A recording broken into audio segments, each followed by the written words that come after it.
Let's talk about 10 ways you can support your autistic loved one. Welcome to the Thought Spot. On my channel, I talk about anything that raises awareness to autism and autism acceptance. I myself was diagnosed pretty late in my life with level 1 autism at the age of 25. I also work with autistic individuals with one-on-one coaching, bringing more balance into one's life with their relationships, with their routines, their job, their relationship with themselves as well. On today's video, I felt really called to give some quick tips to loved ones out there who has recently or pretty recently learned that someone they may have known their whole lives is autistic.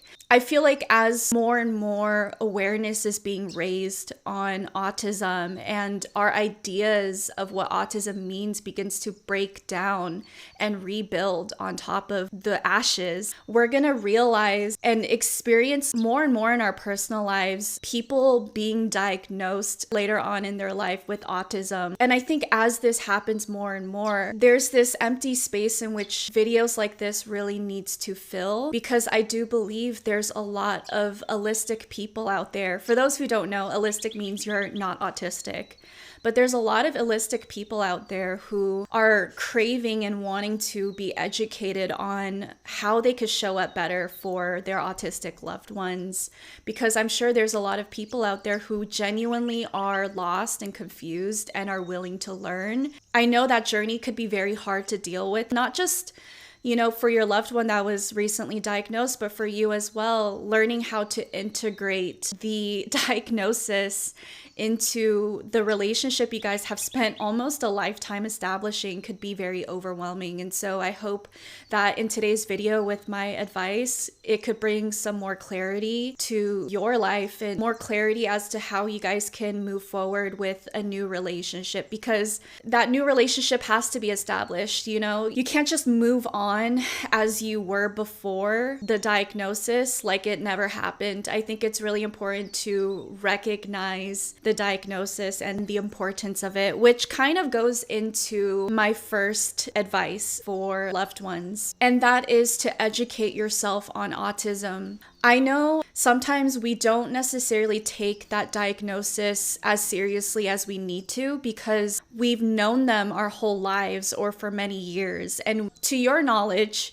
you might think and see that this loved one of yours has been able to get by life relatively smoothly. For you and them to never have suspected that diagnosis or the possibility of autism may lead you to believe, well, it doesn't matter if they're autistic because they're just them. They're just Irene or they're just Joe. And that's all that matters. Although I think that sentiment comes from a good place, I do think it could be very easily misguided and harmful in your relationship with this person moving forward, because autism is a disorder, a neurological disorder, and therefore it really needs to be taken seriously. And it's important for you to educate yourself on this disorder, how it affects a person, and even have multiple conversation with this loved one as to what their autism means to them, how it affects them, so that you can begin to learn maybe there's a lot of things that they were struggling with underneath the surface that they had kept from you and you just didn't know about. Trust me, it's not only going to be enlightening for you, but it's also going to provide a space in which your loved one can feel more deeply connected with you and also more comfortable to inhabit themselves, their relationship with you and their life in a way where they no longer have to necessarily mask as much or hide their autism as much as they used to. It makes it easier for you as you are open to educating yourself on autism to better show up for them and to also not take things personally. And that leads to my second advice for loved ones, and that is to not take things personally. A lot of the times when we don't understand something or someone, our immediate human reaction is to take it personally, and it's hard not to blame yourself when you're not understanding something or someone. I think it's very, very important when you are reestablishing a new relationship with someone who is recently diagnosed with autism to understand that you are probably not going to understand a lot of the things that they're going to do, did do, and are doing, right? But with that confusion, work through those triggers that you yourself may have. Ground yourself in the thought that just because you don't understand something, just because you may not be used to something, whether it's something they do or something they say, to just simply ask them, to simply clarify with them rather than just taking that hit to your ego. Because a lot of the times, the miscommunication between you and this autistic loved one may not be as heavy and as personal as you may think it is. It might just be as simple as not understanding each other and having that miscommunication. Trust me, you guys, this is going to benefit your own emotional well-being, but also them to just not take it so personally and to just have a level head and work it out. And my third advice for loved ones is to make room to learn who they are now. When I'm saying that, what I mean is discovering you're autistic is something that they will need to process their whole lives and for many years. You have to think about it from their perspective. They are now needing to almost have a second childhood, even if they're full-blown adults, right? With adult jobs, adult relationships, adult lives. They almost in a way have to have a second childhood where they discover aspects of themselves that they may have been suppressing and masking their whole lives. What are their stims? What are their boundaries? A lot of the clients that I work with that are autistic, a lot of the time, sadly, don't even know what their needs are because they've suppressed it their whole lives and they learned to show up in a way that was more socially acceptable or understood by other people. And they have to take many, many years to really get to know what their needs are, what their boundaries are, let alone how to even communicate that to their loved ones. What makes that process easier for the autistic person is if you as their loved one are open to making space for their new self to come out. When I say new self, I don't mean that they're becoming another person. What I really mean is they're letting that part of themselves come out for the first time, probably ever, right?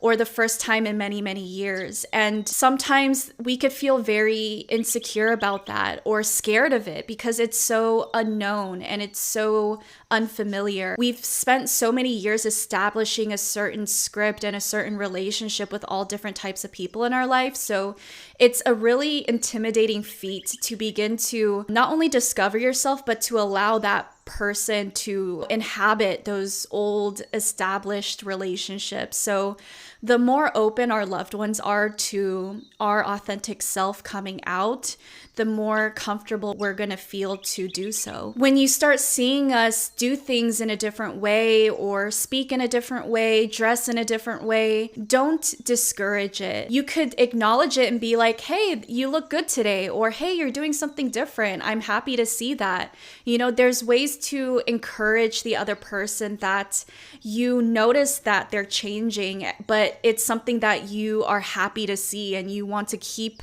encouraging that person to explore that. Ask them questions as well, because what you're doing is, even though you may have known them your whole life or their whole life or for many years, basically approach it in a way where you're getting to know another person for the first time. This may be fun for the both of you. Even autism aside, everyone is always changing. So I feel like with any sort of friendships or relationships, it's healthy to always ask each other questions and check in on the changes that someone is integrating in their own life. Which kind of leads me to my fourth advice, and that is, if you're confused, just clarify. If you ever hit a point with your autistic loved one where something is just a little bit confusing and you don't really know how to react or take it from there, instead of going into the process and the cycle of trying to work through it in your own mind and you kind of feel insecure as as to what is the right thing to do or say in these specific moments. Trust me, you guys, it's easier for you to just clarify with your autistic loved one. I'm going to say this as well. We are wanting you to just get to the point and clarify. It also makes us extremely anxious to have to do all that mental work to interpret and to go through what it is that's happening and what we have to do. So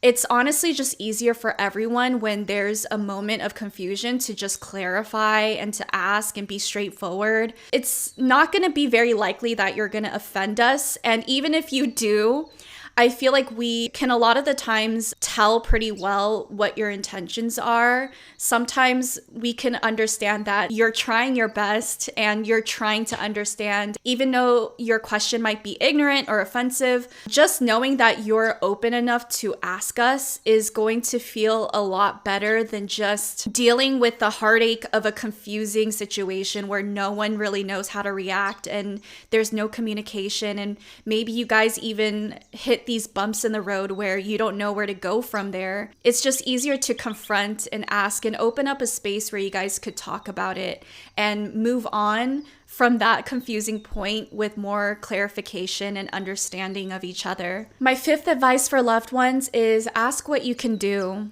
A lot of the times when we're getting to know someone again or learning more about someone, it's very helpful to just ask what you can do for that person. And this does a lot for your autistic loved one. It not only reassures them that you care, but what it's also telling them through your actions is that you are encouraging them to also reflect within themselves what it is they need from others. And a lot of the times that is a very, very important question that they need to begin processing if they haven't already been processing. And so it's so helpful for us to see that our loved ones are curious to know what our needs are and express that to them so that they could specifically meet those needs, and that we don't have to continue on with life and with certain relationships constantly repressing our needs and our autism for the sake of the other person. And it just makes things easier for everyone as well, because the worst thing you could do in any relationship, especially in a relationship with an autistic person, is continue doing things for them, not knowing for sure if that's even helpful or if the message is getting across. It's just a lot more smooth for you to directly ask them, what are your needs? What do you need from me? So that moving forward, every time you see that they're struggling with something or you want to do something for them, you know exactly what you can do for them and you know exactly what it would mean for them. So my sixth advice for loved ones is to check in on your autistic loved one and reassure them. A lot of the times with autistic adults, we grow up getting used to having to isolate ourselves because a lot of our relationships and interactions with people can be very confusing to us, especially if there's some sort of conflict or discomfort with a certain conversation. We're so used to growing up in an holistic world where we're not supposed to directly have these conversations, or we've been told many times that we are too abrasive, we're too confrontational. So we learned over our lifetime to just keep things to ourselves and, hide away in our little caves and just try to go over a situation 100 times in our head as to what even happened? What do I have to say? How do I even confront this situation? And from an outsider's perspective, that could just look like your autistic loved one not reaching out to you for many months or many years even. And it may seem like we don't even care about you anymore or the relationship. We don't care to even continue on with it. And that cannot be further from the truth. A lot of the times, we're just as distraught as you. We want the relationship as much as you, but it's just we don't know what happened. We don't know what to do about it, and we're scared to confront it because we don't know how you're going to take it, but we don't know how to move forward with it as well. And it's one of those things where even if we want to continue the relationship, we just don't know how to pick up where we left off, because a big aspect of autism is if there's an issue that you guys still have yet to work through, we cannot move forward with the relationship as if nothing happened. But at the same time, we don't know how to bring up something to work through that may have already long passed, right? And so it's very, very helpful to us for loved ones to check in on us, every few weeks or every few months, just to reassure us that you guys still care and you guys still want a relationship. And it would be very helpful as well for you to say things like, hey, if you still want to have that talk, or hey, if you still want to work something out, I'm willing to have that conversation still. I still care about you. It's just really helpful to hear that from a loved one, and it's very reassuring. And a big theme that you may see by now is just honest, clear, upfront communication can never go wrong with us. I highly, highly, highly encourage that. Not just with your relationship with an autistic loved one, but just your relationship with anyone moving forward. But with autistic individuals, we really, really appreciate honesty because, with that social deficit, when people are not being honest and when we don't feel comfortable to be honest ourselves, it just is a recipe for disaster and confusion, especially for us, but you too, So my 7th advice for loved ones is to meet them where they're at. A lot of the times with autistic adults who were diagnosed later in life, we have spent our whole lifetime establishing relationships in a way where we are meeting people where they're at, because it's easier to mask and script if you are constantly meeting your other person's needs all the time. Part of masking is also hiding your needs and hiding parts of yourself that are more autistic and less socially acceptable or less easily understood. So it's very helpful after a diagnosis to make an effort to communicate with your autistic loved one. Hey, what are your needs? Where can I meet you where you're at?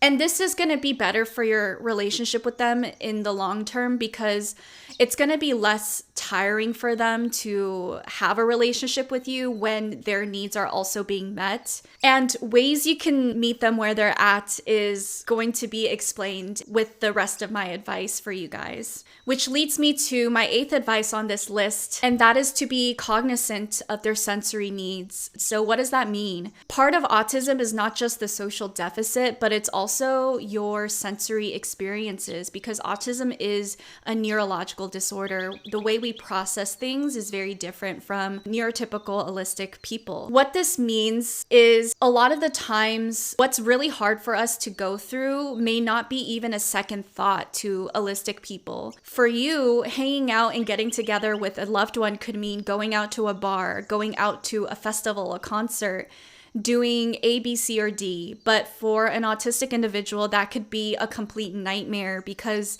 the sensory input is just too intense and too heavy.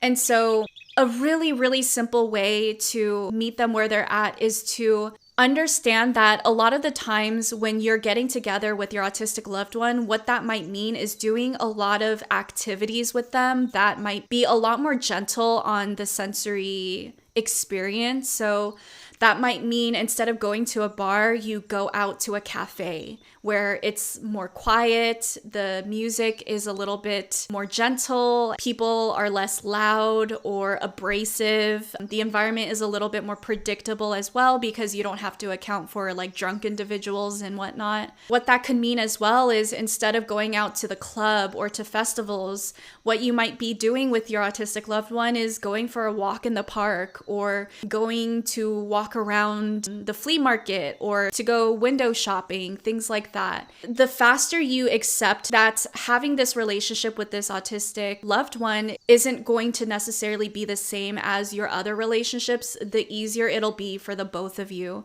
My 9th advice for loved ones is to allow yourself to unmask too. So this is something that is the beauty of having an autistic person in your life is as you make space for them to unmask, you also have space to unmask yourself, because what that does is it calls for you to allow other aspects of yourself that may not feel comfortable to show up in your other relationships to be able to show up in your relationship with your autistic loved one.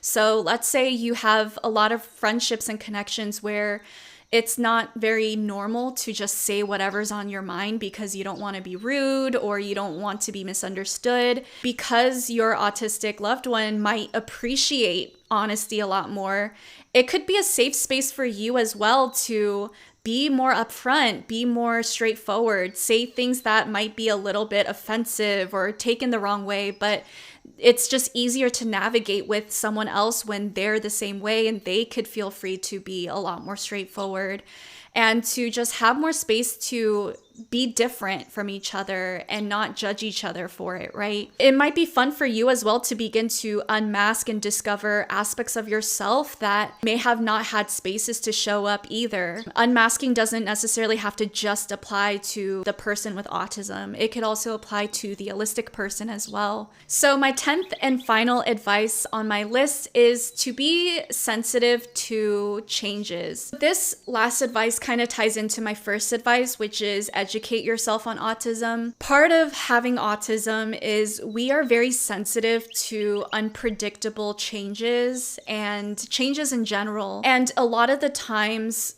something that 𝗪cistic people don't have to blink twice about is something that could really torture us for weeks, emotionally, physically as well. What this can mean is changes to a plan, changes to a promise you made them, changes to anything that involves them. A lot of the times with 𝗪cistic people, it's easier to just kind of roll with the punches. If something happens, it happens. If it doesn't happen, it's okay because you could just adjust. But with autism, it's very hard for us to adjust to those changes and to go with the flow. And so when a friend, for example, that we have been planning on meeting up with on a certain day at a certain time to do a certain thing, all of a sudden says the day of like, oh, I'm running late. Can we push back our plans an hour? Or, oh, I don't actually want to go to the park today. Can we go to get food instead? To you guys, it might not seem like a big deal, but for us, it's very mentally, emotionally, and sometimes physically taxing for us to adjust to those changes because we've already built up that very specific expectation. I'm not going to say like everyone's perfect. I'm not saying that this is something you could always avoid, but what I'm saying is just at least be aware of it and be sensitive to it. What helps us a lot with changes and unpredictability is for you to be very communicative about it as soon as you can and through the process of changing. So just say, hey, I want to let you know ahead of time. Our plans a few days from now or a few weeks from now might be changing, and I just want to let you know so that you are already accounting for it and it's not something that just happens. Because a lot of the times, unpredictable changes or last minute changes can lead us to have a meltdown. And it's not only an intense experience for us to have a meltdown over something changing on us, but